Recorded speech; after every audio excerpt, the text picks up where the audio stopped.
Muy buenos días, esto es Fluent Spanish Express Podcast, el podcast para aprender, para dominar todo el español que no te enseñan los libros.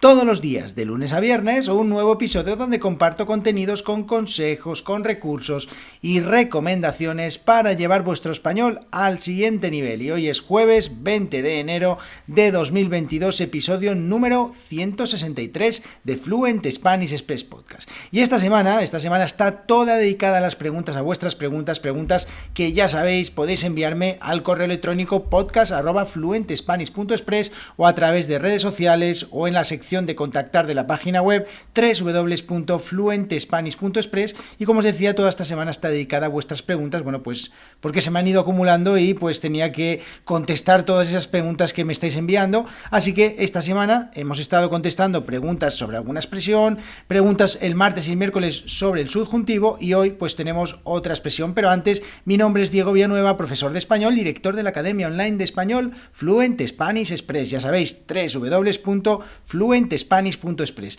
con audiocursos sobre la cultura española, las costumbres sociales y las expresiones que utilizamos los nativos españoles para llevar vuestro español al siguiente nivel. Y además con transcripciones y actividades en todos y cada uno de los episodios de los audiocursos. Y si fuera poco, además, acceso a una comunidad de estudiantes para resolver vuestras dudas y preguntas y practicar escribiendo y hablando. Ya sabéis, en www.fluentespanish.express. Y la pregunta de hoy nos la envía Nicoleta desde Rumanía y dice así: Hola Diego, ¿cómo estás? Soy Nicoleta, soy de Rumanía, pero vivo en Valencia. Escucho tu podcast hace algún tiempo y hoy me he animado a escribir. Quiero darte las gracias por tu podcast y la enhorabuena por los audiocursos. Son geniales. Muchísimas gracias, Nicoleta. Me gustaría hacerte una pregunta para el podcast. Venga, vamos. Aquí en Valencia he escuchado muchas veces la expresión "me importa un pito", cuando hablas de algo que no te importa nada, pero ¿de dónde viene esa expresión? Me suena un poco mal. Muchas gracias, Nicoleta, desde Rumanía. Bueno, muchas gracias por tu pregunta, Nicoleta, muchas gracias por tus palabras, por supuesto, y vamos a hablar de esta expresión que es interesante: me importa un pito. Y es que muchas personas, incluidos muchos nativos, pues creen que la expresión "me importa un pito" viene del significado de pito, pues como órgano reproductor masculino, así se le dice pito de manera coloquial, y sin embargo, pues nada más lejos de la realidad. Ese significado de la palabra pito no es el que se aplica en el cual es el origen de esta expresión que utilizamos, "me importa un pito". El pito también es un pequeño instrumento pues que produce un sonido agudo cuando se sopla por él, y además también se utiliza para la persona que toca el pito. No existe el pitero, así que también se utiliza pito tanto para el instrumento como para la persona que lo toca. Además, hay otra expresión que utilizamos aquí relacionada, que es tener la voz de pito. Estas personas que tienen la voz así muy aguda, pues eso es tener la voz de pito. Y bueno, pues se emplea para referirnos a algo que no nos importa mucho, como decía Nicoleta en su pregunta. Y en el audiocurso sobre las expresiones con comida, pues hablábamos de otras frases que son muy relacionadas en español y que utilizamos muchísimo, pues por ejemplo, "me importa un pepino", "me importa un comino", y ahora también pues seguimos con esta que es "me importa un pito", aunque no tiene nada que ver con la comida.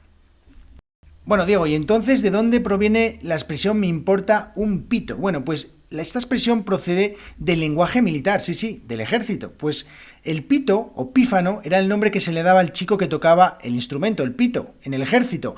Y pues la verdad que no era muy respetado, que digamos, y de ahí que se utilice la frase pues "me importa un pito" para algo de poca importancia. Además, hay otra expresión muy interesante también relacionada con esta de "me importa un pito", que es tomar a alguien por el pito del sereno. Y es que el sereno es una persona pues que antiguamente, sobre todo, estaba en los barrios y se ocupaba, entre otras cosas, de garantizar la seguridad ahuyentando a los delincuentes. Y bueno, entonces para realizar estas tareas lo que hacía era avisar cuando veía que había algún delincuente cerca y tocaba un silbato, tocaba un pito.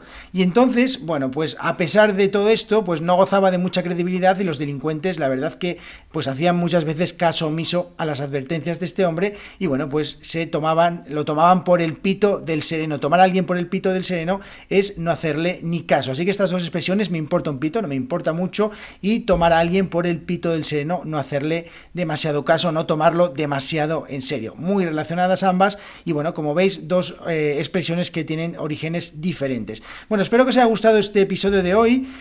Muchas gracias a todos por vuestras valoraciones de 5 estrellas en iTunes, por seguir el podcast en Spotify. Ahora también se puede valorar con 5 estrellas el podcast en Spotify si lo estáis escuchando desde vuestro teléfono móvil. Y bueno, ya sabéis, nos vemos todos los días aquí de lunes a viernes en Fluent Spanish Express Podcast. Y por supuesto, si queréis aprender todo el español que nos enseñan los libros a través de los audiocursos de Fluent Spanish Express en www.fluentespanish.express. Que tengáis muy buen jueves.